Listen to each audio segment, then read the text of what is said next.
우리 마태복음 5장, 6장, 7장은 산상수훈이라 해서 예수님의 보석 같은 설교를 모아놓은 장들이에요. 이제 8장에 이어서 9장에 들어섰는데 8장과 9장에는 예수님께서 사람들에게 기적을 보여주시는 장면이 나오는데 무려 10가지의 놀라운 기적을 이렇게 보여주십니다. 여러분, 하나님께서 이렇게 편집하신 의도가 있어요. 말씀을 듣고 이 마음에 믿음이 생기면 기적은 일어난다. 아멘. 예, 이 얘기를 벌써 11번째 들어요. 예, 여러분들 삶에 기적이 있었습니까? 아멘. 예. 지난번에 두 맹인을 치유하신 기적에 대해서 말씀드렸어요. 이번에는 귀신 들려 말 못하는 사람을 고쳐주신 기적에 대해서 말씀을 드리겠습니다. 오늘이 10번째 마지막 기적의 날입니다. 한 의사가 이탈리아 명품 구두를 수선하기 위해서 구두방을 찾았어요. 구두방 주인은 구두를 이리저리 살펴보더니 자기는 고칠 수 없다면서 원산지 이탈리아로 보내는 것이 좋겠다고 말을 해줬습니다. 이 원장이 돌아가려고 하니까 구두방 주인이 10,000원을 내라고 그러는 거예요. 원장이 화가 나서 고치지도 못하면서 뭐 때문에 돈을 받는 거요? 이렇게 쏘아붙였어요.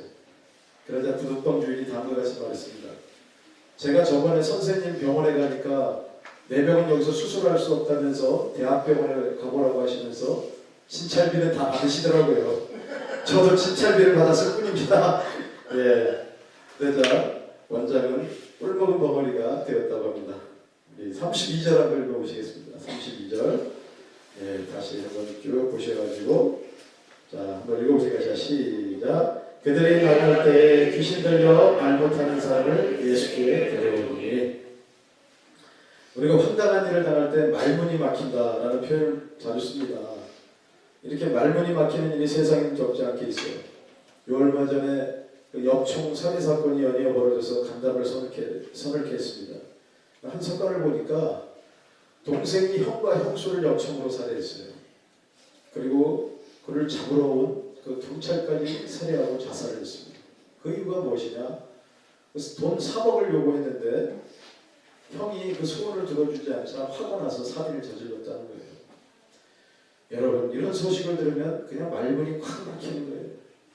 귀신의 역사가 바로 그 사건 가운데 있는 것입니다. 여러분, 세계에서 존속 살인 비율이 가장 높은 나라가 어딘지 아세요? 바로 한국이에요. 전체 살인 사건에서 차지하는 비율이 5%가 넘습니다. 그러니까 외국과 같은 경우 아무리 높아도 3%예요. 프랑스. 그런데 우리나라만 유독 이렇게 전속 살인 비율이 높다는 거예요. 전문가들이 뭐라고 단언을 하느냐? 이유의 가장 큰 원인은 잘못된 가정교육이 있다. 바로 그거예요.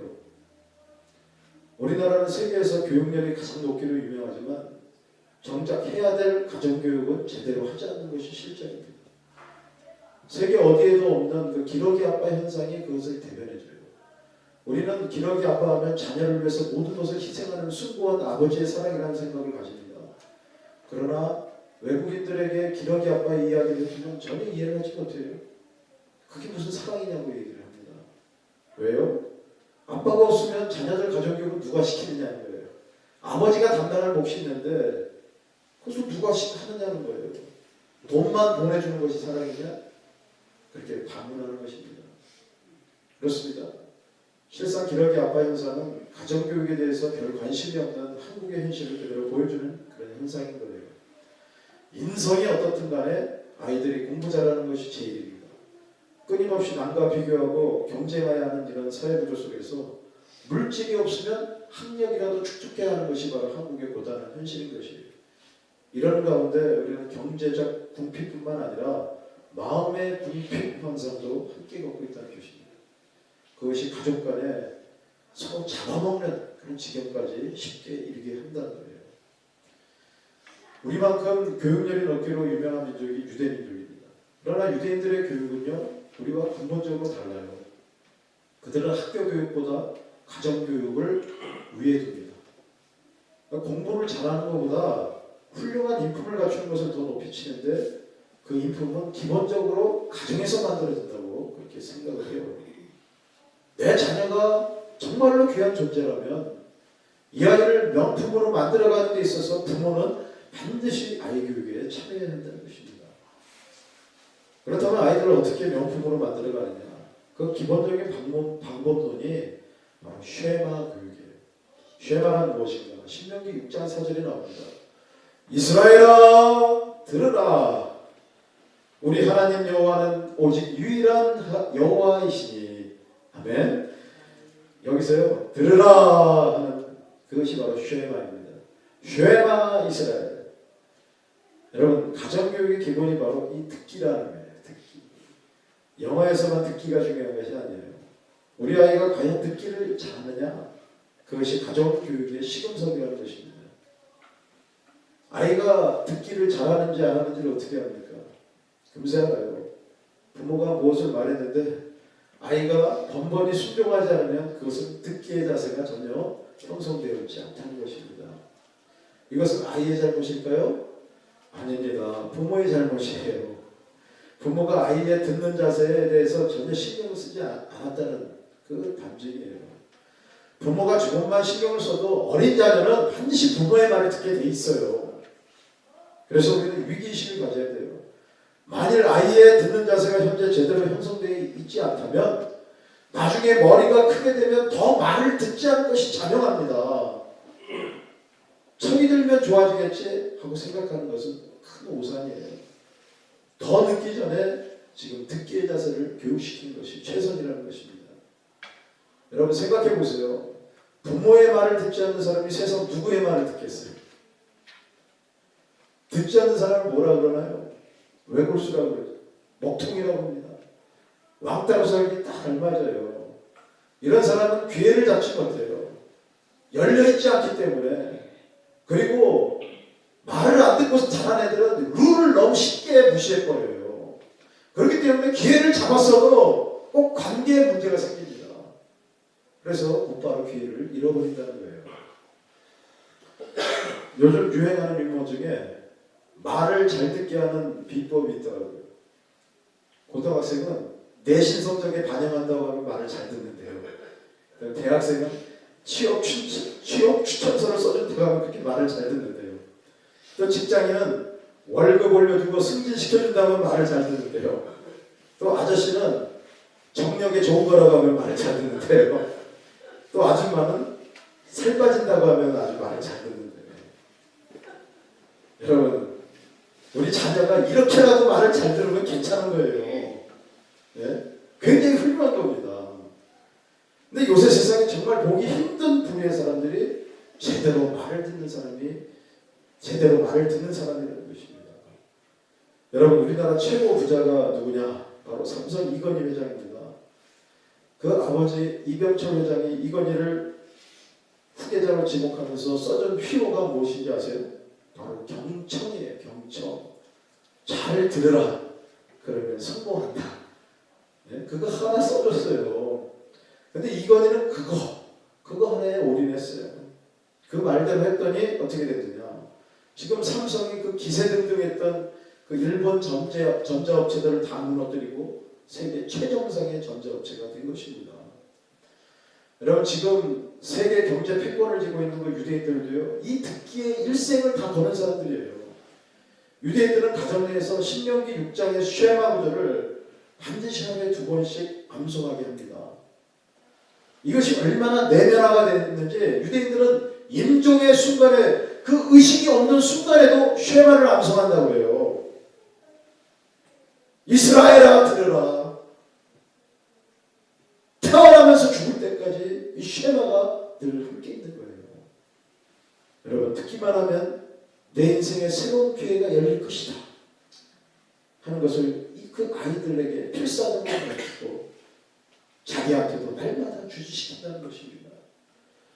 저와 여러분도 이 세상을 풍요롭고 역동적으로 살기 위해서는 무엇보다도 듣기를 잘해야 함을 여러분이 깨닫기를 바랍니다.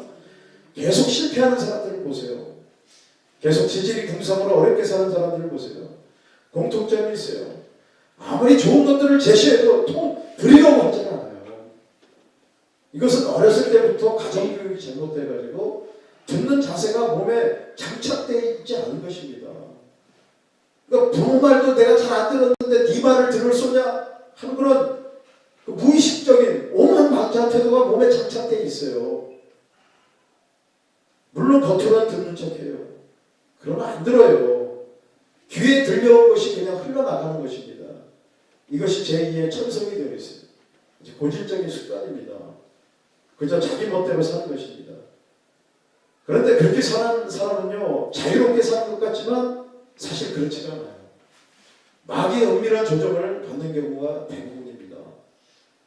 마귀의 말은 기가 막히게 잘 들어요. 왜냐?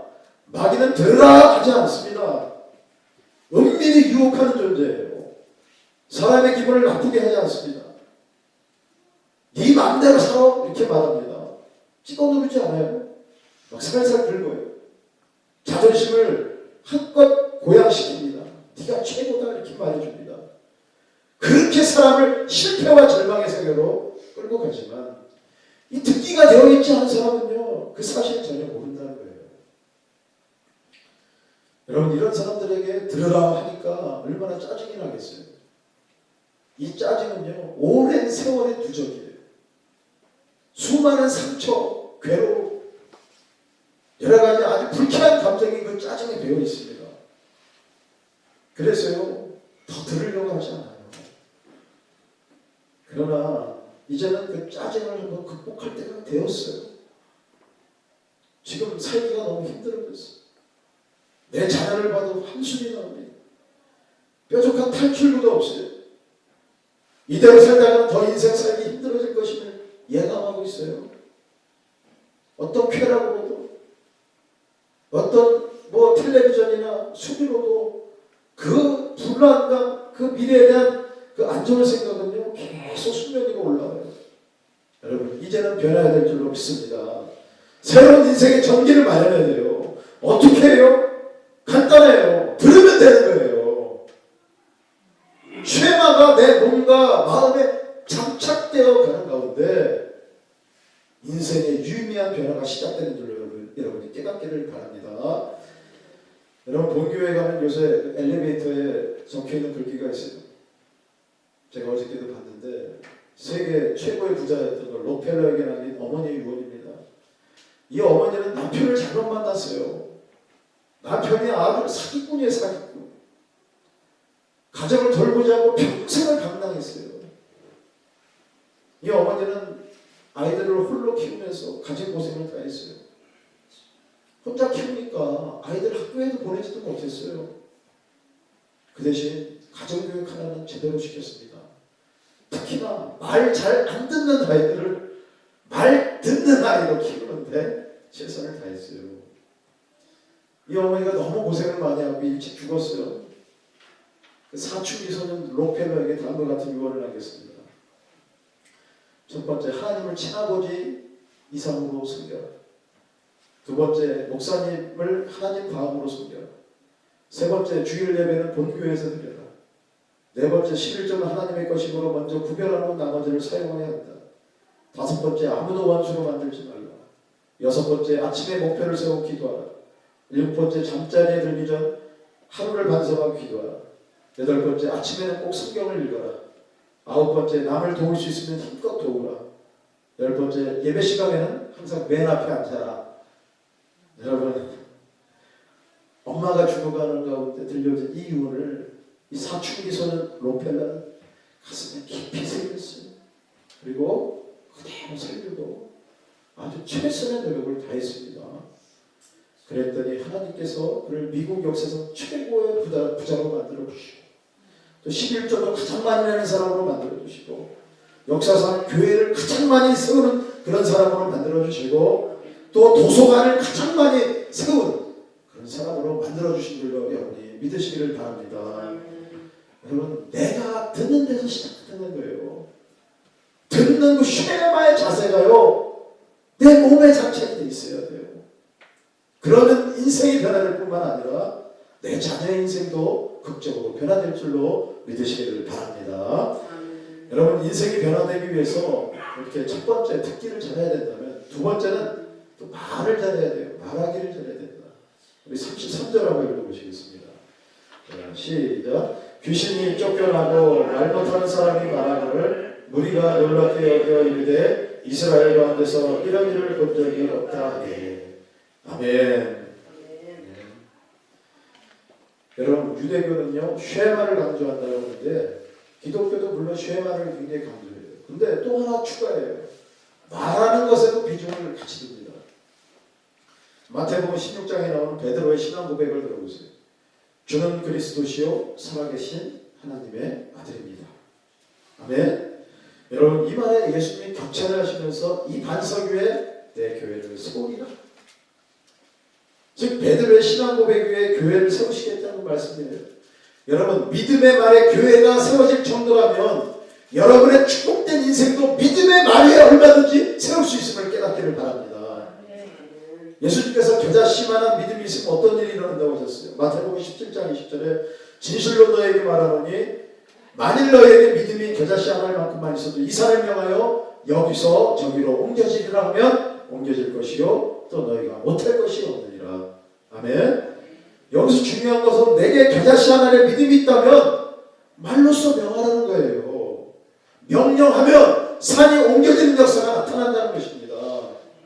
여러분, 내게 믿음이 있다면 이 마음에만 그 믿음을 갖지 말고 말로써 힘껏 선포하는 그것을 촉구하시는 말씀인 거예요.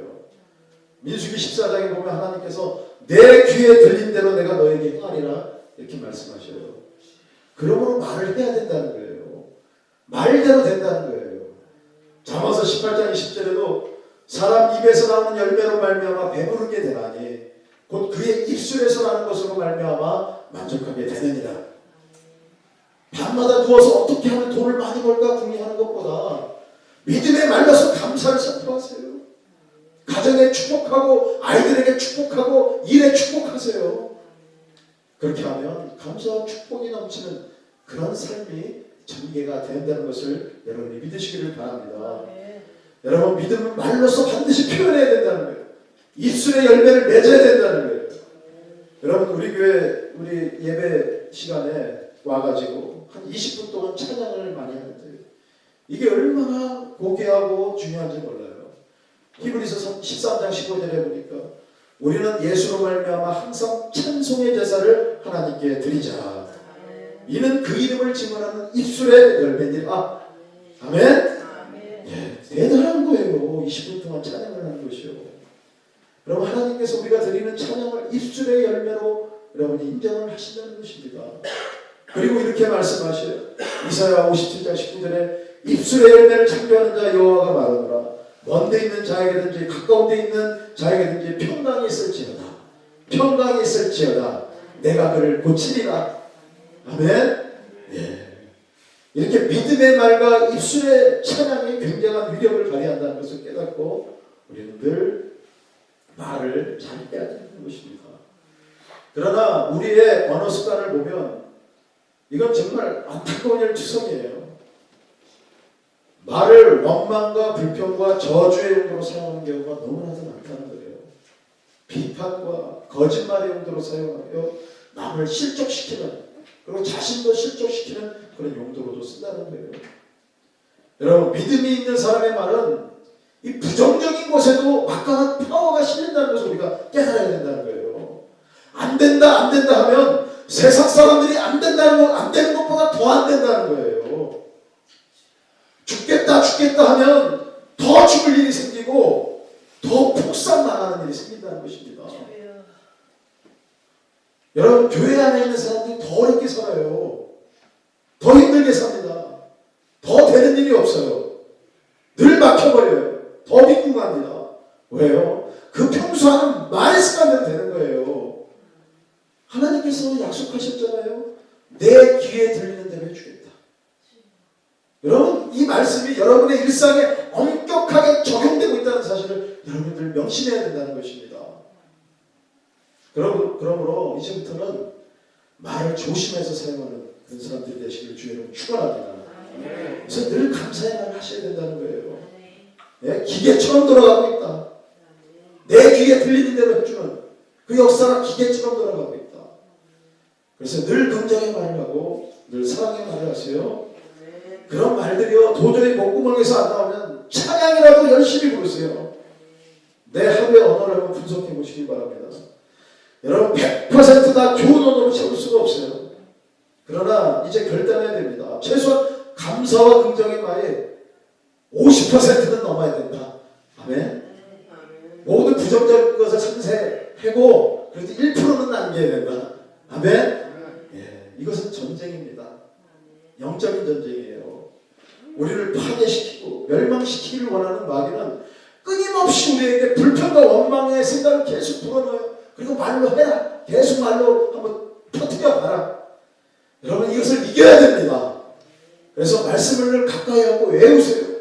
찬양을 늘 흥얼거려야 됩니다. 이렇게 말의 전쟁에서 승리하는 사람들이 되시기를 주의 이름으로 축원합니다. 여러분 말씀을 맺겠습니다. 우리 37절과 38절 한번 읽어보시겠습니다. 자 시작. 이에 제자들에게 이르시되 추수할 것은 많되 일꾼이 적으니 그러므로 추수하는 주인에게 청하여 추수할 일꾼들을 보내주소서 하시니라. 아멘. 여러분 오늘날 교회 안에 수많은 사람들이 있지만 예나 지금이나 여전히 추수할 일꾼은 힘이 부족합니다. 그렇다면 어떤 사람들이 추수꾼이 될 수 있느냐? 첫 번째, 듣기를 잘해야 된다. 아멘. 여러분 들으면서 믿음이 나고요. 그리고 들으면서 기회가 열리는 줄로 믿습니다. 결국에 훌륭한 추수꾼은 귀가 넓게 열린 사람, 듣는 자세가 장착되어 있는 사람, 그 사람이에요. 두 번째, 말을 잘 사용해야 됩니다.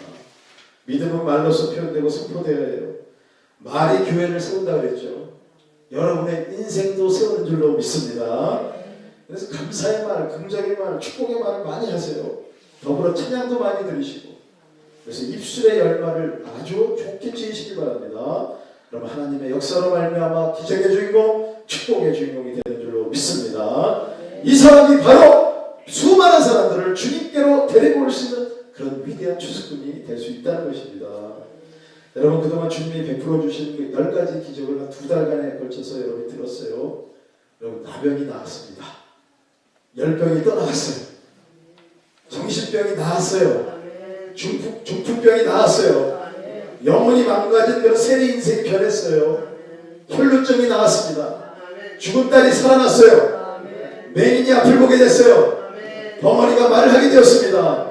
모든 병과 악한 것이 고쳐졌어요.